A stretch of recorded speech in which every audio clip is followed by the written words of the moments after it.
குளிச்சுட்டு வந்தோடனே அங்கே பாருங்களேன் நவரான் சிவா அங்கே வரும்.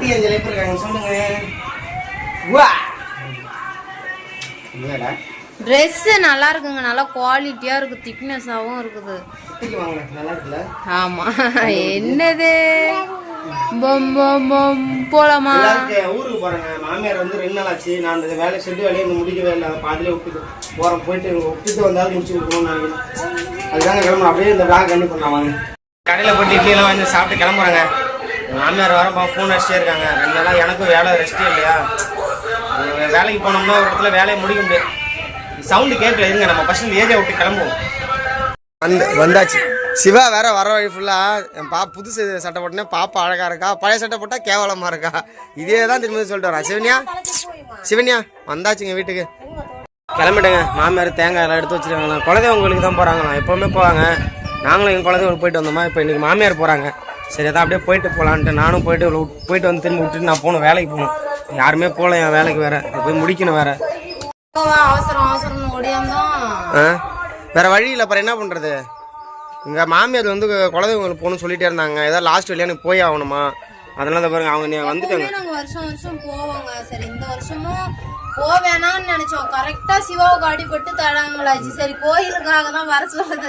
என்னத்தை எடுத்து மூஞ்சில பூசிக்கலாம் பாத்தீங்களா? சந்தனம் ஐயோ அப்படின்னு நினைச்சிட்டு வந்தாச்சு. அவன் போறேங்க. அப்படியே போயிட்டு வந்து அப்புறம் மற்ற வேலையை பார்க்க வேண்டியதான். என்ன வேலையை பார்த்துறீங்க சொன்னியா? வந்துட்டுங்க. அவங்க அரிசி அழைச்சிட்டு இருக்காங்க. பொங்கல் அது என்ன மாவு மழை ரெடி பண்றாங்க.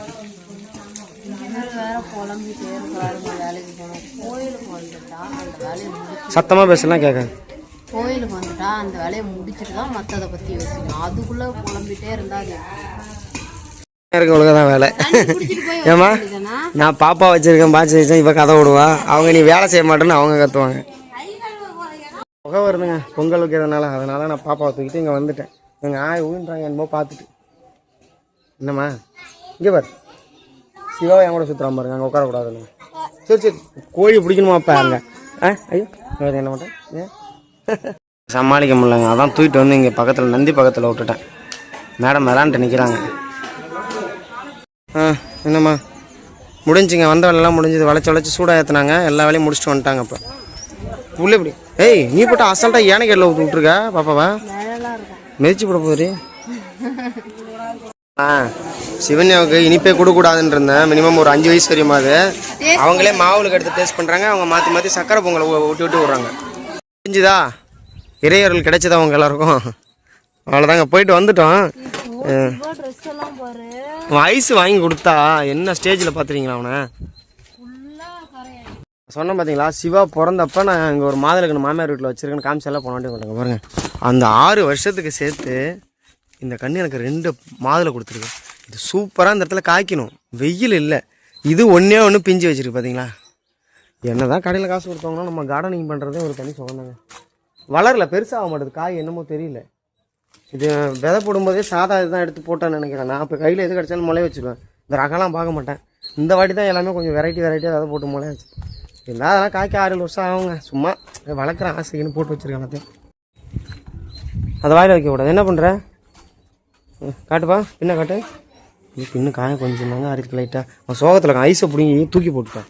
வரவை ஃபுல்லாக என் ஃபேண்டு ஃபுல்லாக ஊற்றி விட்டான். நான் பிடிங்க கிடச்சிட்டேன்.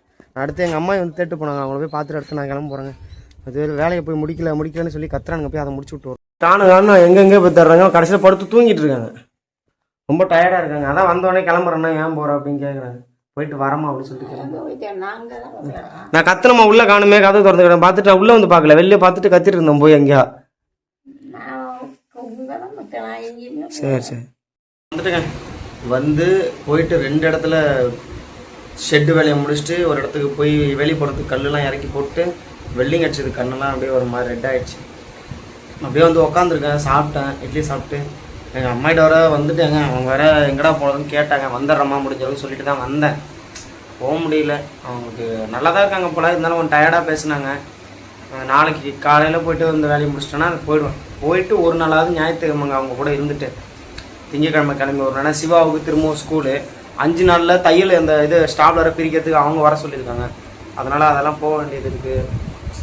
உள்ளாகி தான் நான் உடனே நானும் உங்க கூட வரேன்னா இல்லை உள்ளாகி நீ இரு அப்புறம் எதுக்கு என் கூட அலையணும்னு சொல்லிட்டு வந்தேன். ஏன்னா அங்கேருந்து போய் அவங்கள விட்டு திரும்ப வந்துட்டேன்.